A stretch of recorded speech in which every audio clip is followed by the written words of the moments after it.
Medianoche. Hola, ¿cómo están? Bienvenidos a esta nueva edición de Medianoche. Comenzamos contándoles que con pocas horas de diferencia, 2 niños fallecieron en medio de violentas encerronas. En Maipú, un pequeño de 6 años recibió un impacto de bala en medio de una persecución policial, mientras que en Huechuraba, una niña de 5 años también perdió la vida luego de que delincuentes dispararan contra el auto en que su mamá estaba conduciendo. En ambos casos no hay personas detenidas y el Ministerio Público investiga lo ocurrido. Es una pena y te juro que te destroza el alma. Si alguno de ustedes tiene hijos, imagínate el dolor que debes sentir cuando veas a tu hijo morirse en tus brazos. Palabras de profundo dolor, un llanto desconsolado y una familia que clama por justicia.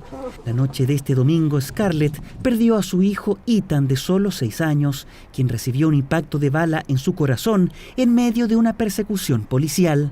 Estábamos trabajando de lo más bien y de repente empezamos a sentir los disparos y eran cada vez más y fueron demasiados disparos y resultó que empecé a escuchar los gritos.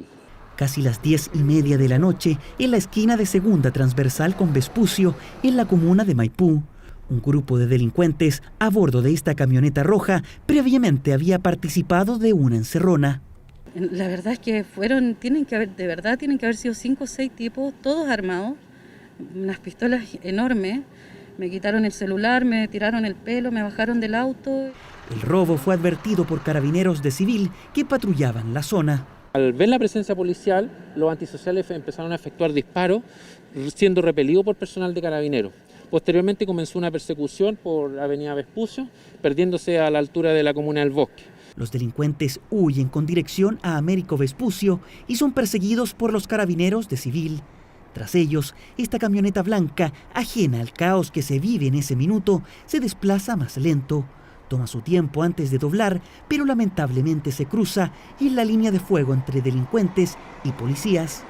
Un vehículo que no tenía nada que ver en esto que iba pasando, se enfrentó justo con los balazos y llegó la bala al niño que lamentablemente falleció.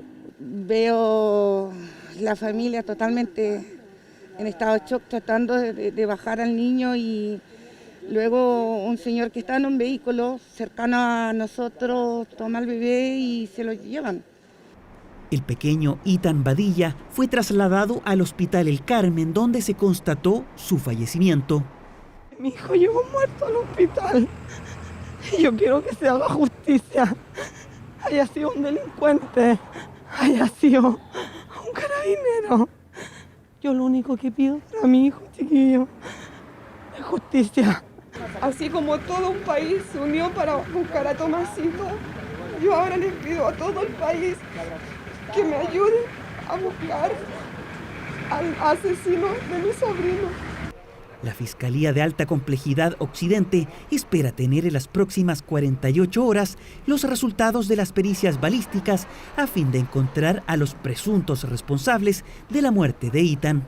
Se han realizado diversas pericias, se han incautado el armamento de los funcionarios de Carabineros y la investigación a cargo de la Brigada de Homicidios está avanzando. Es fundamental aquí poder realizar las pericias balísticas de rigor. Con pocas horas de diferencia, otro hecho vinculado al robo de un auto cobró la vida de una niña. Tamara, de 5 años, acompañaba a su mamá en el asiento trasero del vehículo cuando habrían sido víctimas de una encerrona. Ella entregó antecedentes respecto a la participación, por supuesto, de terceros en el hecho y también de algún vehículo que es lo que tenemos que establecer mediante el manejo de las cámaras de seguridad. La información preliminar que se maneja es que una vez que ocurre el hecho, se desplaza la madre hasta el centro asistencial y luego es derivada al hospital donde se constata su fallecimiento. Tanto en el caso de Huechuraba como en el de Maipú no hay personas detenidas hasta el momento. Por eso el profundo dolor de las familias que exigen justicia. Se murieron 2 niños anoche. Se murió una niña de 5 años de la misma forma que se murió mi hijo. Para mi hijo y para esa niña y para todos los niños, weón, de este país. Se haga justicia de una puta vez. 2 inocentes víctimas, pequeños niños que simplemente se cruzaron en la línea de fuego de delincuentes cada vez más temerarios y con menos límites. Y en este mismo tema, durante la tarde-noche de este lunes, cientos de vecinos realizaron una manifestación para pedir justicia por la muerte de estos 2 niños en Encerronas. Agustina Álvarez tiene la información. Agustina, buenas noches.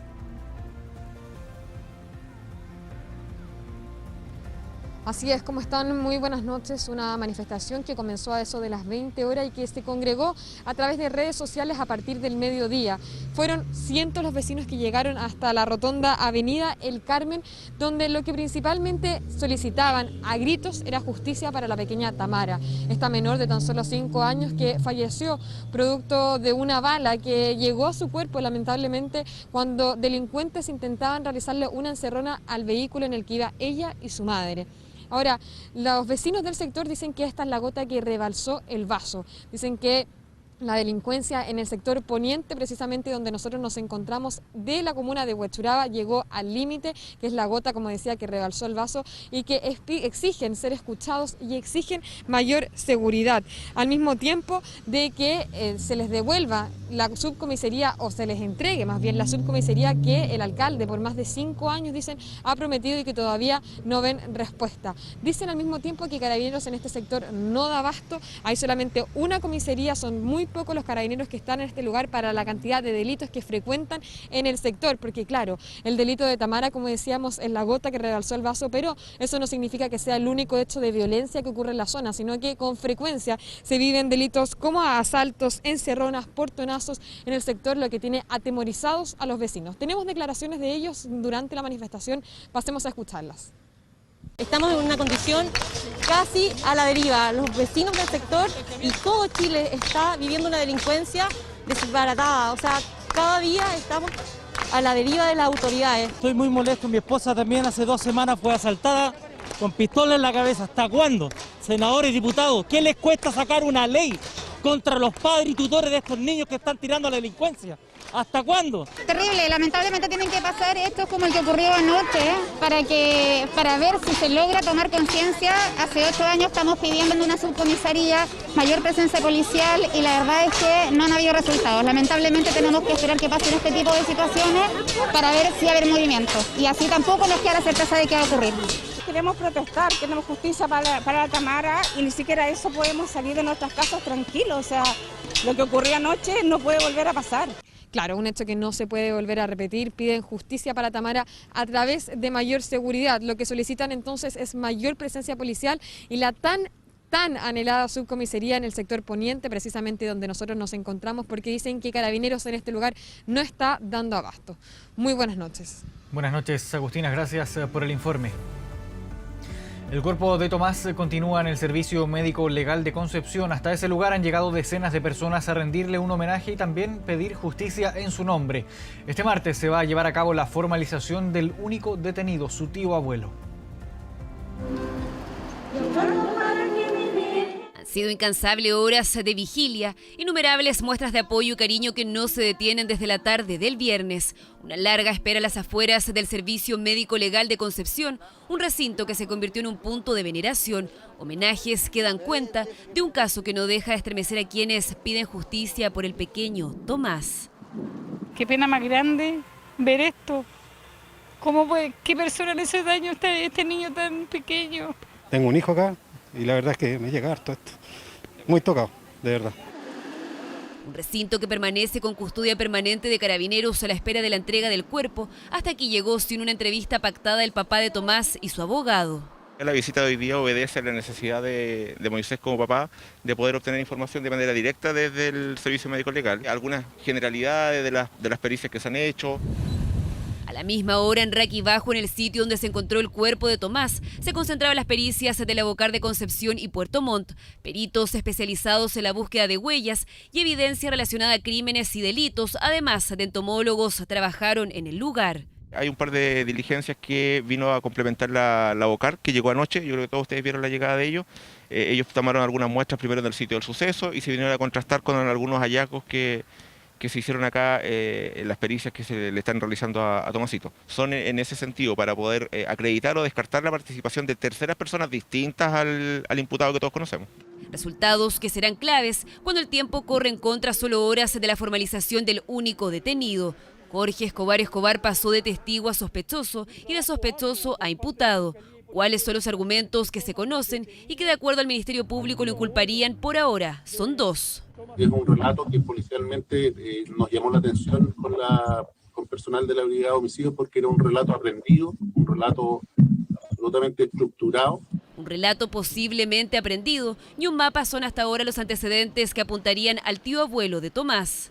Una libreta de anotaciones donde consta un plano del sector donde habría ocurrido la desaparición de Tomás conforme los antecedentes que entrega el imputado, con señalamiento de las distancias, de los tiempos, un plano hecho a mano que estaba en la pieza del propio imputado.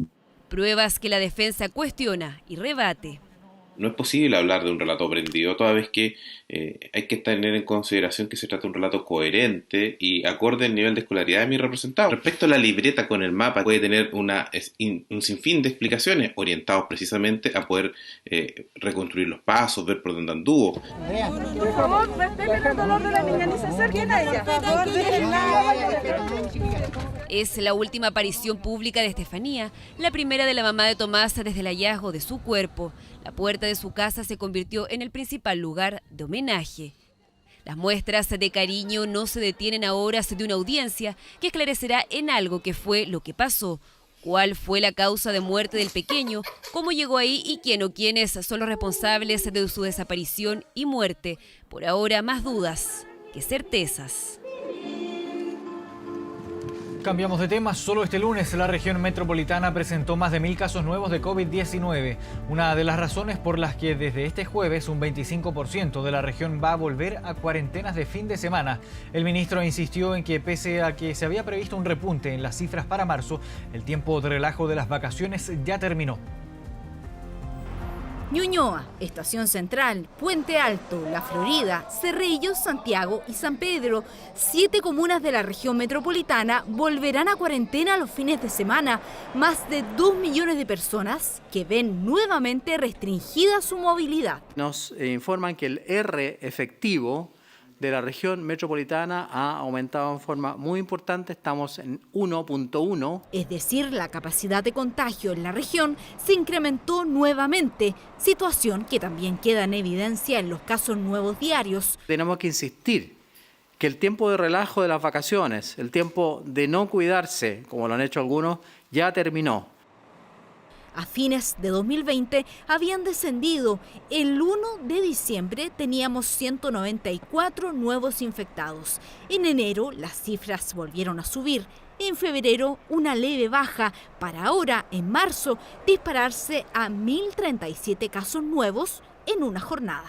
Es preocupante porque obviamente es la región densamente poblada, donde existe la mayor probabilidad, ¿no es cierto?, de contacto de las personas. Pero las cifras no solo preocupan en la región metropolitana. Valparaíso y el Biobío también muestran números similares al periodo del pic de la pandemia. Preocupa mucho que se hayan liberalizado muchas situaciones, muchas variables al mismo tiempo. Recibimos mensajes que son bastante equívocos y que confunden a la comunidad. Se abren los casinos en Paso 2, se abren los cines, etcétera, los gimnasios. Lo que más preocupa es nuevamente ver la capacidad hospitalaria al límite. Hasta ahora 1.675 personas están internadas en la UCI por COVID-19.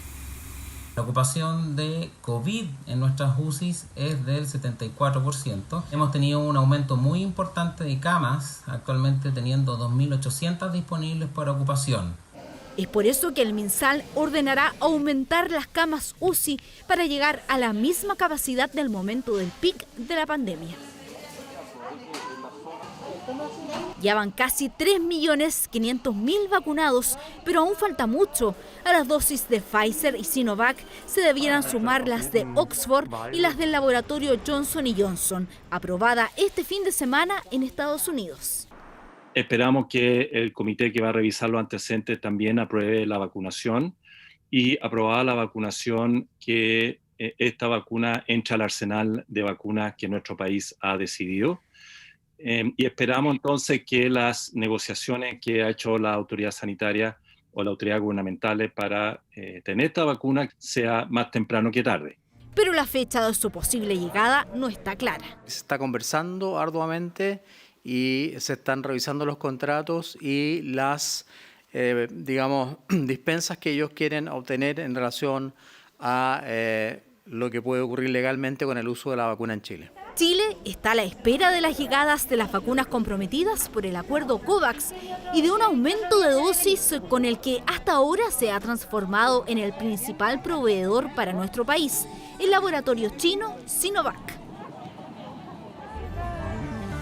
Cambiamos nuevamente de tema. El presidente de la República, Sebastián Piñera, afirmó este lunes durante la noche que se va a extender el estado de catástrofe que concluye el próximo 13 de marzo. En entrevista con T13, el mandatario anunció que enviará el proyecto de ley al Congreso, un organismo que lo debe visar debido a que el 13 de marzo cumple un año en efecto, plazo máximo por el cual se puede extender por parte del Poder Ejecutivo. En este contexto, el Congreso debe aprobar o rechazar la solicitud del presidente de extender o no el estado de excepción, por lo que desde que el proyecto sea ingresado, los legisladores tienen 5 días para tomar una decisión. De lo contrario, la extensión se aprueba de forma inmediata. En el Parlamento hay distintas apreciaciones, distintas visiones también, pero el punto que genera mayor controversia es el toque de queda, que también está por cumplir un año de extensión. Y este lunes se dio inicio al año escolar 2021, donde según cifras del Ministerio de Educación, 2.470 colegios abrieron sus puertas a lo largo del país. El Colegio de Profesores, en tanto, señaló que solo el 5% del alumnado acudió de forma presencial. ¿Enviar o no a los niños a clases? Es una pregunta cuya respuesta sigue en manos de los apoderados. Faltaban pocos minutos para las 8 de la mañana del 1 de marzo y a lo largo del país estudiantes y apoderados llegaban hasta algunos colegios para dar inicio al año escolar 2021. La idea es volver ya a la normalidad lo antes posible porque sirve tanto para nosotros como familia, la educación y para la economía. ¿Usted quería volver a clase? Más o menos, ya que con el tema del coronavirus nos podemos contagiar, pero igualmente hay niños que se quedan solos en la casa. Es que la pandemia continúa y por eso varios tenían sus ojos puestos en este día, un retorno a clases presenciales de carácter voluntario, al que dio inicio esta mañana el presidente Sebastián Piñera en la comuna de Padre Hurtado. Tocar por primera vez la campana en este año escolar 2021. En este colegio, Patricio Mequis, Liceo Bicentenario de Excelencia, han venido 70% los alumnos. Nosotros esperamos que en estos primeros días aproximadamente 3.000 escuelas y colegios reinicien sus clases presenciales y que eso vaya creciendo en el tiempo. Pero esa decisión le va a corresponder a cada padre. A esa misma hora en el campamento 17 de mayo en la comuna de Cerro Navia, Margarita y su vecina Tiare aún seguían con dudas respecto de cómo avanzará el retorno a clases para sus hijos. Yo llamé para los dos colegios y en la tarde van a avisar cuándo. Pero si tienen que volver, yo no estoy de acuerdo. ¿No los va a mandar? No. Y presencialmente ellos ya entran el jueves. Entonces ahí iríamos viendo día a día cómo se va manejando toda la situación. Ambas temen un posible contagio al enviar a sus pequeños a clases presenciales y tienen dudas sobre cómo será su comportamiento en torno a los nuevos protocolos. Son niños, es imposible privar a los niños de que no jueguen con otros niños. O sea, mi hija de 9 a lo mejor lo entienda, pero el niño de 4 no le puedo decir, oye, todo el día con la mascarilla, no toques a tus compañeros. Soy madre soltera y necesito trabajar, entonces tengo que mandarlo sí o sí al colegio. Al mismo tiempo les complica que las clases sean virtuales porque no cuentan con las herramientas necesarias para su correcto desarrollo. Acá no tienen internet. Por lo menos yo no tengo. ¿Cómo lo hizo el año pasado? La que estaba en kinder pasó a primero, igual sabe harto, pero la otra niña tuvo que estudiar donde mi mami, que allá había internet, entonces no es lo ideal. Y los libros del año pasado quedaron prácticamente nuevos, una historia que no quieren que se repita este 2021. Esta mañana en la Florida el municipio entregó tablets y módems para hacer frente a situaciones como estas. Es que fueron varios los que volvieron a clases presenciales en un plan que el gobierno ha señalado es voluntario, gradual, flexible y seguro. Retorno que según cifras del Colegio de Profesores no superó el 5% de asistencia del alumnado a nivel nacional. No son más de 1.000 los colegios que abrieron.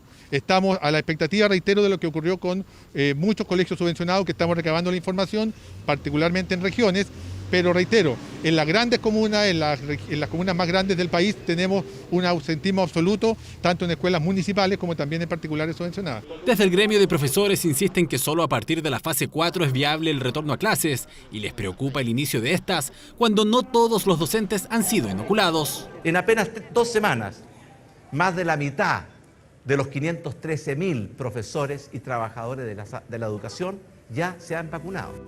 2.470 colegios abrieron sus puertas hoy, según indicó el Ministerio de Educación. Es el inicio de un nuevo año escolar, donde algunos optaron por llegar al aula, otros tendrán clases de manera virtual y varios aún siguen con dudas. Enviar o no a los niños a clases, una decisión compleja que hoy está en manos de padres y apoderados, porque la asistencia presencial sigue siendo voluntaria para el año escolar 2021. 2 colegios de la región metropolitana están en cuarentena tras la confirmación de casos de COVID-19 en el primer día de clases presenciales. El Instituto de Humanidades Luis Campino de Providencia y el Colegio Alto de Maipo, de Isla de Maipo, informaron a través de un comunicado a la comunidad escolar que un funcionario había resultado positivo por coronavirus, por lo que determinaron suspender todas las actividades presenciales. Ambas instituciones tomaron esta decisión de cerrar sus establecimientos hasta el día 15 de marzo debido a que van a implementar una cuarentena preventiva.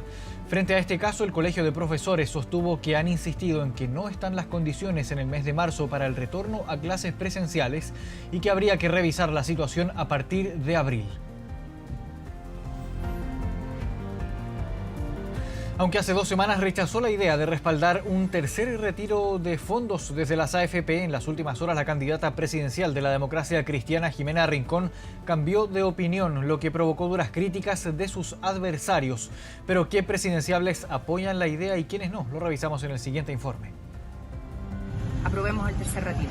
Hay un cambio de opinión y un giro importante en la candidata de la Democracia Cristiana.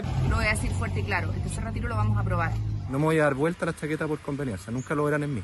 Un giro, un rotundo cambio de opinión, una vuelta de chaqueta. Los calificativos que los candidatos presidenciales oficialistas utilizaron para definir la postura de la abanderada de la DC, Jimena Rincón, quien confirmó que respaldará un eventual tercer retiro del 10% de las AFP en el Senado. No vamos a ser nosotros el obstáculo frente al proyecto del tercer retiro. La pregunta es, ¿qué vamos a hacer cuando ya no hayan ahorros? ¿Qué es lo que le pasa ya a más de 2 millones, casi 3 millones de personas? No tienen que retirar. Palabras criticadas porque hace solo 2 semanas la senadora Rincón le cerró la puerta a la iniciativa que consideró irresponsable. Hablar de un tercer retiro cuando hay más de 4 millones de familias que no tienen que retirar me parece un espejismo y una irresponsabilidad. 2 son las iniciativas que buscan un nuevo retiro de fondos de las AFP, ambas presentadas antes de finalizar el pasado año legislativo. Uno de la autoría de la diputada Pamela Giles, el otro del diputado Jaime Mulet, que en su caso busca agregar un bono financiado por el Estado para restituir los dineros retirados por los afiliados. Los candidatos presidenciales inmediatamente manifestaron sus posturas. Si el gobierno de Sebastián Piñera no aprovecha los recursos del cobre que tiene disponibles para salvar a las familias, no quedará otra opción que aprobar el tercer retiro. Es mi deber advertir que esto no es gratis, tiene costos en pensiones, porque hay que ser consistente, hay que hablar de frente, hay que hablar con la verdad, única forma de generar confianza y credibilidad. Postura que no es sorpresa. Ignacio Briones, como ministro de Hacienda, se opuso a los 2 retiros aprobados en el Congreso. Con el segundo incluso apoyó un pronunciamiento del Tribunal Constitucional y respaldó una iniciativa propia del Ejecutivo para contrarrestar la ofensiva del Congreso. Su sucesor se mostró en la misma línea. En el tercer retiro, como ya han ocurrido 2 retiros, la verdad que sobre todo las personas más vulnerables, ¿no es cierto?, ya prácticamente no le quedan fondos en las cuentas. Y la verdad, desde ese punto de vista, es una política que creemos que es bastante regresiva. Entre los presidenciables, Mario Desbordes, quien fue clave para la aprobación del primer retiro del 10%, llamó a la calma.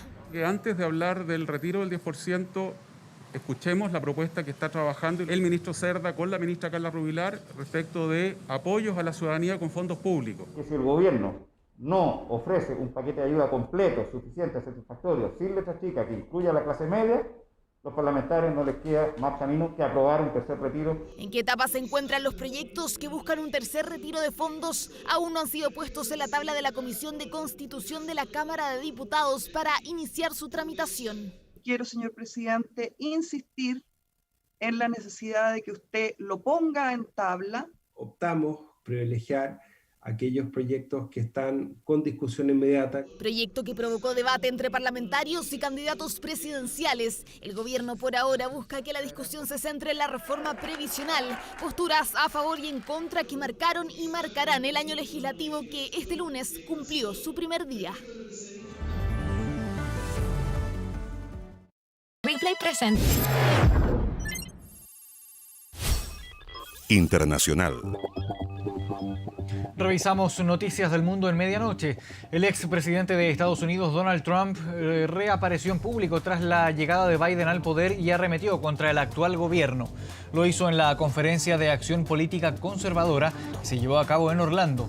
Se trata del primer discurso en público desde que terminó su mandato tras las accidentadas elecciones de noviembre y el posterior juicio político del que se libró a principios de este mes. En el evento de los republicanos, Donald Trump tuvo duras críticas en contra de la actual administración que lleva apenas 40 días en el poder y a la que tildó también de incompetente, particularmente en el tema migratorio. Si bien el exmandatario no hizo el anuncio de su candidatura para el 2024, todo su discurso sonó como un acto electoral en el que dejó abierta la posibilidad de continuar en la arena política, asegurando que el trumpismo está lejos de acabar.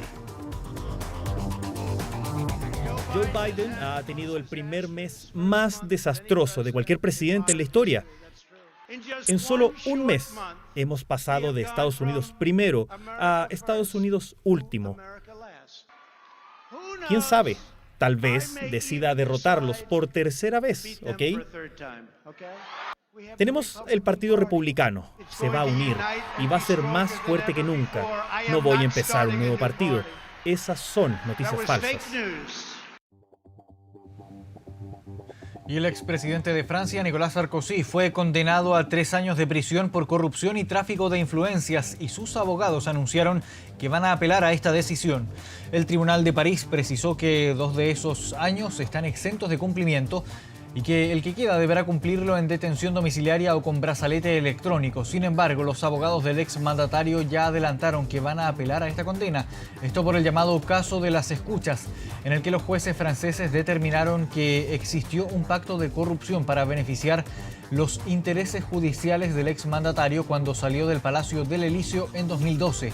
Este veredicto histórico se da a 2 semanas de que se abra otro proceso contra Sarkozy por presuntas irregularidades por su financiación de la campaña en las elecciones de hace 9 años.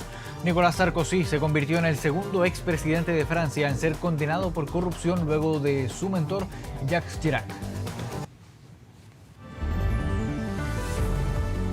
1 de la madrugada con 55 minutos. De esta forma llegamos al final de esta edición de Medianoche. Como siempre, continuamos en Canal 24 Horas con más informaciones. Muy buenas noches.